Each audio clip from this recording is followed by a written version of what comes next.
साजिद भाई, जैसे अभी हमारी डिस्कशन हो रही थी, क्या कोई फायदा नहीं होता कि अगर कोई नाम बड़े बैठे हो ड्रेसिंग रूम के अंदर, लाइक डेविड वार्नर हो गए, और आपने तो शोएब मलिक जैसा बड़ा नाम, आप तो कह रहे थे जी मैन ऑफ द मैच होंगे वो अगले मैच के, वो तो मैच में भी दिखाई नहीं दिए। लेकिन मेरा इसका भी जवाब दीजिएगा, और ये भी कि क्या बड़ा नाम होने से कोई यंगस्टर नहीं सीखेगा बैठ के आपका, जो जैसे मैं साद बेग की बात करूं, अभी अंडर 19 कैप्टन थे, तो साद बेग वार्नर से मेरे ख्याल है कि उनकी मौजूदगी बहुत एहसास दिला सकती है।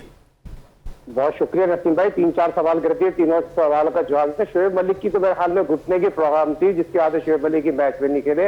अगर शोएब मलिक खेलते तो बहुत इंपॉर्टेंट रोल प्ले करते, और पिच रीड गलत हो गई, और ये पिच उनके मतलब की थी। जितना एक्सपीरियंस शोएब मलिक को था इस तरह की मैच में खेलने का, वो निकाल वो 12 अपनी घुटने की वजह से वो मैच पे हिस्सा नहीं ले सके, इंजरी की वजह से नहीं खेले। हाँ, घुटने में प्रॉब्लम थी। दूसरी चीज आपने बहुत इंपॉर्टेंट बात की, देखिए साद बेग पाकिस्तान का पिचर है। एक छोटी सी बात कह दूं, हाँ, मैंने तो पहले ही कह दिया था कि वो ये मैच नहीं खेलेगा।